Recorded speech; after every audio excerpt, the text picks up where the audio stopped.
for this vlog, bago ako pumasok ay sagutin muna natin ang tanong ng isa sa ating mga viewers na yung mga pinagputulan ko ng grafted bougainvillea ay paano daw pong napatubo? Through ICU ba? Or tusok-tusok lang? Ayan, pag-usapan muna natin bago ako umalis.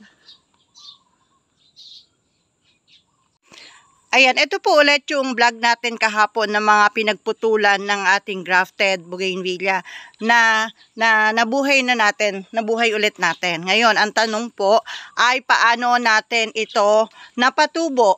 Okay?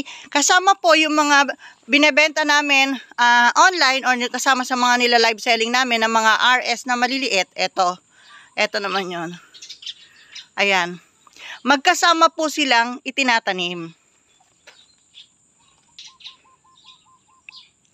Ayan, medyo marami pa pong kalat kasi nagmamadalian sa trabaho kahapon, hindi nakapagligpit. Meron po kami ditong ilalim ng mangga. Dalawang mangga to na malaki. Ayan, dalawang manggang malaki. Ayan, talagang sobrang taas na niya at malago na yung mga sanga at dahon dahil lagi po siyang nadidiligan. Kasi naman, yung mga RS ko, eto. Ayan, kita nyo, dami kong RS na mga giant, malalaki talaga na hindi ko pa naibibili ng paso talaga, honestly. Kasi may order akong paso, hindi pa dumarating. Hindi naman ako maka-order sa iba kasi siya talaga yung kinukuhanan ko ng paso na para sa mga giant. So, hindi pa niya nagagawa. Kaya naipon dito yung mga giant ko. Ayan, tinabunan lang po ng buhangin yung mga puno nila dito po sa ilalim ng malaking mangga. Tapos, ano relation no, sa ating mga pinag-uusapan na pinagputulan? Ito po, dito nakalagay yung mga pinagputulan na pinatutubo at saka yung mga RS po na sinasabi ko na kasama sa nila live selling namin. Yung mga tig 100 na RS, saka yung 50 pesos na maliliit na mga ordinary. Ito siya. Sa ganitong paraan po namin pinapatubo. Ayan, madami po yan. Hindi ako makakarating sa gawi doon. Nandun yung meron doon na pinagputulan ng ng grafted. Doon na maliit sa dulo. Hindi ako makakarating kasi nakagayak na ako sa kasapatos na ako magkakaroon ng buhangin. Ayan. Diyan po, kasama yung mga dahon ng mangga, hindi na napupulutan. Kasi mabilis lang po sila dito. Teka, mag-sample tayo ha. Nakalagay sila dito, everyday po, dinidiligan kasama nitong malalaking RS. Tapos po, once na magkaroon ng ganyan, ayan. Ano tawag dito? Supling ba? Sabi nung iba, supling. Suloy. Yan, basta nagkausbong. Usbong po dito sa amin. Basta nagkausbong na ganyan, aalisin na po dito. Ayun, ang dami palang may suloy. Ayan, turo ko pa sa inyo. Ayan, may suloy. Saan di makita? Ayan, di makita kasi maliliit pa. Once na nagkaroon po ng suloy or usbong, eto. Ayan, may usbong din, di ba? Ayan.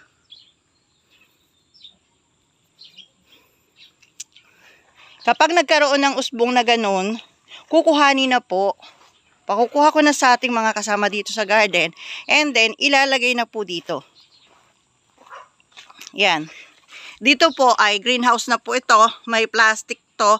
Then may net. Kontrolado ang init. Then morning sunlight lang. Ganon. Para hindi po siya mabigla. So, dito po nilalagay once na nagkaroon ng suloy. Ayan. Ayan. O, tingnan nyo. Lumalaki na dyan. Lumalaki na dyan. Ayan. Ayan. Ito, variegated pa itong 21 jewels. Tapos to Wahid Alisa na malaki yung puno. Ayan. Tapos ito nga yung pinakita ko kahapon na nalalantaka ako. Pinadiligan ko sa kanila. Ayan. Malalaki. Wala yata ditong nakakuha na galing sa pinagputulan. Ayan, mga ano lang to. Ito pinagputulan na yan. Ayan, nakagrap to. Pinutol doon. Ayan, ano siya, Singaporean pink. Ayan, dito po nilalagay once na nagkaroon ng suloy. Ayan, nagtutuloy na. Pagka ganyan po. Nagtutuloy na po sila. Dito na po sila lumalaki. And then, kapag malaki na po na ganito, ilalagay ko na po sila sa full sunlight. Dito po, sa medyo gawi dito.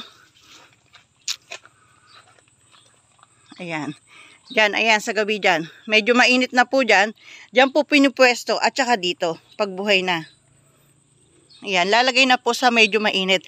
And then pagka talagang ano na, medyo matagal na dito at magulang na or ready nang mamulaklak, maganda na yung tubo nila, lalagay na po dun sa kabilang greenhouse kung saan natin nilalagay yung ating pambenta. So, ganun po yung proseso namin. Kaya lagi po ako nakamonitor, o eto pwede na to. O lagay nyo na doon. O eto lahat na to, mamimili ako, pipilian ko. O ito, pwede na lagay ito sa medyo naaarawan. Ganun po. So, kailangan din po talaga hands-on ako. So, pagdating ko po galing sa school, dito po ang tuloy ko sa garden. Then, Saturday and Sunday, asikaso rin po sa garden. Kung pwede nga lang po, pati yung gabi, ay magtrabaho rin ako. Kaso po, madilim. Baka ako'y makagat ng ahas dito. Dahil sa dami ng bougainvillea. So, yun po, patyagaan lang po sa pag-aalaga para ma-achieve nyo po yung ganito karami na patubo or bougainvillea. Ayan. Dito mayroon din mga malalaki dito. Ayan, malalaking RS. So, sa ganun po naming paraan, napapatubo yung mga pinagputulan na grafted and then yung mga RS na binebenta namin. Ito po, ang laki, buhay na. Ayan. Hindi ko pa napapalabas yan kasi po, puno pa yung greenhouse natin na lalagyan. Then, ito po, malaki rin. Dati po, ginagrap ko yung mga ganito Ngayon, hindi ko na po kayang i-grap Masyado na pong marami yung trabaho namin. Kaya, hindi po ako nakakapag-grap na ng ganun ka. Siyempre, pinaprioritize mo yung medyo malaki na puno na i-grap kesa yung maliliit. Kaya, binebenta ko na lang po. Ayan. Pumagsak na yung net. Naalis na itali. Hindi pa nakakabit. Kasi po nagmamadalian lagi sa pagpapak. Naghahabol po lagi sa kota. Katulad po kahapon, 40 plus na boxes yung pinak nila sa 5 na pots na laman nung isang box. Yung 40, 200 po ba yun? Hindi po ba? Mahigit 40 po. So, ayun. Madalian sila para makayari. Then, ito po yung mga mother plant natin na palalakihin. Then, lalagay sa bukid. Ayan. Pagka po magpapak kasi, full force sila. Kaya napapabayaan yung ibang trabaho. After po na magpack, tsaka nila ito babalikan. So, ayan po. Yung sistema namin sa pagpapatubo nung ating mga pinagputulan. So, at dito kami nagpapalago. Pagka ready to sell na, dadali na doon sa kabilang greenhouse. Yan. Tingnan nyo yung Milo batik natin na sobrang maliit. Marami tayo nabubuhay ng Milo batik kaya lang matagal bago lumaki. Then ito po yung aming mga pinapalupot. Pinagaganda muna dito sa loob ng greenhouse na hindi masyadong mainit. Then pagka malago na at mabulaklak na, tsaka lilipat doon sa pambenta. So, dito po yung ating production area o palakihan. Tingnan nyo yung mga Milo batik ko, Yan.